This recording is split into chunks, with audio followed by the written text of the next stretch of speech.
Добрый день! Сегодня мы предлагаем вам виртуально познакомиться с Национальной библиотекой Республики Коми, с ее ресурсами и услугами. Национальная библиотека является одной из старейших библиотек на европейском севере России и крупнейших по объему книжных фондов. На протяжении 180 лет несколько раз менялся статус библиотеки, ее приоритеты, осуществлялись качественные изменения в работе. Представим вам несколько интересных фактов из истории библиотеки. С первых дней своего существования библиотека стала центром культурной и научной жизни. По общему согласию основателей, хранителем книг избран дворянский заседатель Уссурийского уездного суда Андрей Попов, в доме которого и помещена теперь библиотека в нарочно устроенных красивых шкафах, сообщалось о библиотеке в 1838 году в Вологодских губернских ведомостях. За пользование книгами была установлена плата в форме ежегодного членского взноса от 3 до 5 рублей. 1 августа 1902 года в Уссурийске была открыта публичная земская библиотека. Библиотека занимала две небольшие комнаты, одна служила читальней, другая книгохранилищем. Она разместилась в нижнем этаже уездной земской управы, ныне это угол улицы Советской и Коммунистической. На ее содержание отпускались ничтожные средства, она также была платной. С 1920 года библиотека занимает купеческий дом на улице Набережной, ныне улица Кирова. На этом месте теперь построено здание МВД. С 1921 года она стала называться Коми областной общественной, а с 1937 Республиканской библиотекой Коми СССР. С 1932 года она размещалась на втором этаже дома, ранее принадлежавшего купцу Камбалову. Сейчас там расположена Национальная детская библиотека имени Маршака. В 1958 году библиотека получила новое, специально предназначенное для нее здание, в стенах которого находится и в настоящее время семиярусным книгохранилищем. 14 апреля 1992 года Совет министров Коми СССР принял постановление, согласно которому библиотека была переименована в Национальную библиотеку Республики Коми. Как стать читателем библиотеки? Записаться в библиотеку можно на временных пунктах выдачи по следующим адресам: Орджоникидзе 10 и Катаева 41, а также самостоятельно на сайте. Познакомимся со структурой библиотеки. Отдел абонемента.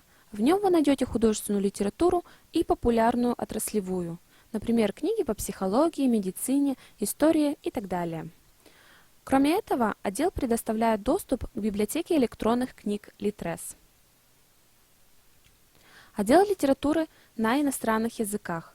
Вся иностранная литература находится именно в нем. Отдел гуманитарных наук. Здесь вы найдете книги по истории, психологии, медицине, литературоведению, экологии, математике, физике и другим направлениям. Библиографический отдел. В нем вам помогут осуществить поиск необходимой литературы, проконсультируют по составлению тематических списков, предоставят разнообразные словари, справочники, энциклопедии, библиографические издания. Отдел краеведческой и национальной литературы. Нужна литература нашей республики? Вам в этот отдел. Отдел патентно-технической и экономической литературы. Располагает фондом по техническим и экономическим наукам, сельскому и лесному хозяйству, патентному и авторскому праву, предпринимательству.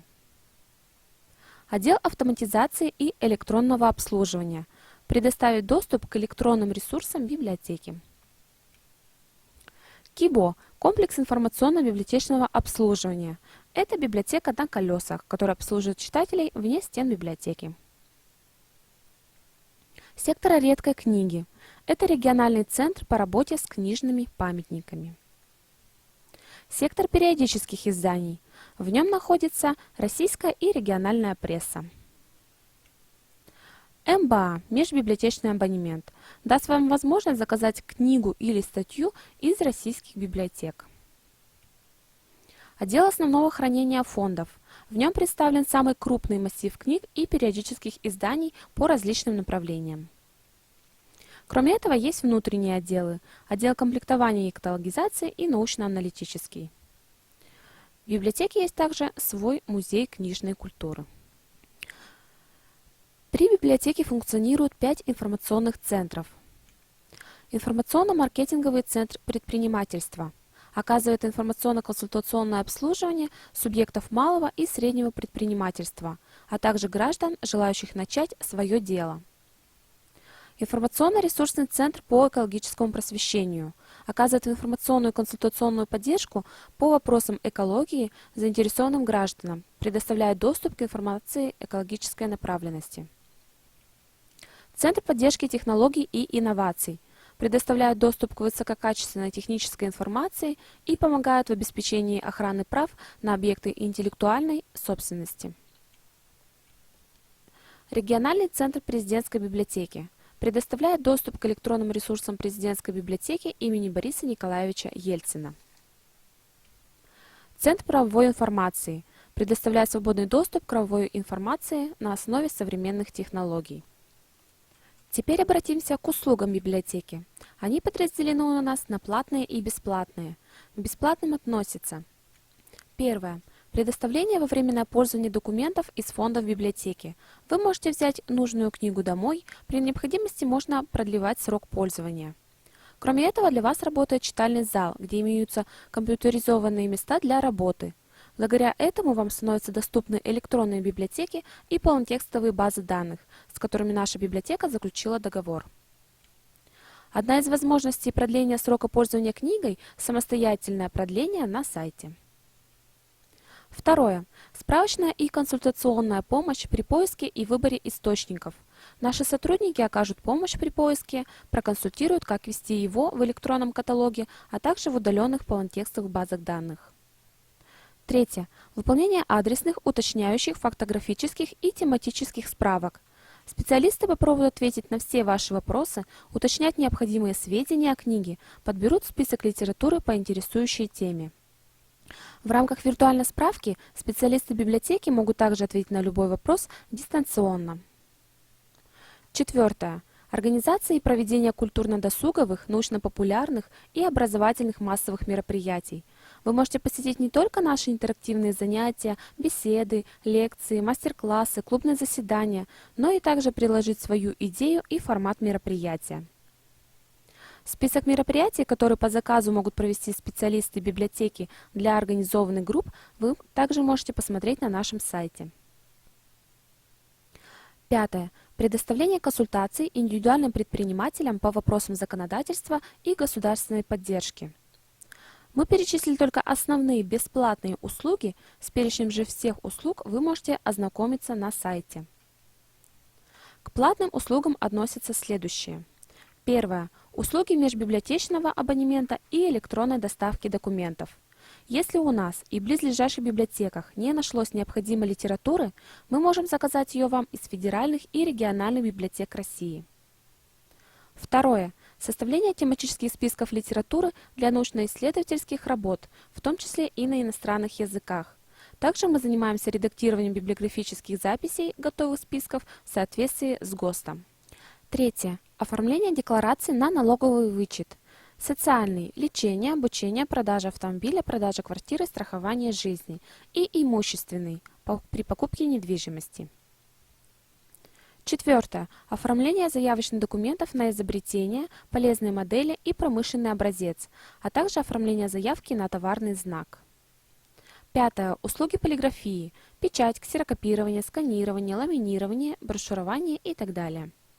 Это также неполный список платных услуг нашей библиотеки. Как и во многих библиотеках, у нас есть свои клубные объединения. Практически у всех клубов встречи проходят один раз в месяц. Мы расскажем только о некоторых. Книжные хроники – это клуб любителей чтения. Книги для прочтения и обсуждения выбираются самими участниками. Книжное открытие. В этом клубе можно познакомиться с краеведческими книжными новинками. В рамках клуба проходят встречи с писателями, краеведами, путешественниками. Литературная мафия. Психологическая игра, каждая встреча которой посвящена определенному литературному произведению. Вершина айсберга. Клуб почитателей всемирной литературы. Обсуждаются книги авторов разных национальностей. Исторический калейдоскоп. Клуб предназначен для тех, кто интересуется историей России. Студия хорошего самочувствия. В рамках клуба приглашенные медицинские специалисты проводят беседы о различных заболеваниях, способах лечения и мерах профилактики. Северный дачник – клуб полезного общения для тех, кто интересуется садоводством и огородничеством. Мы приглашаем вас к нам в библиотеку и верим, что каждый найдет для себя что-нибудь интересное и полезное. До новых встреч!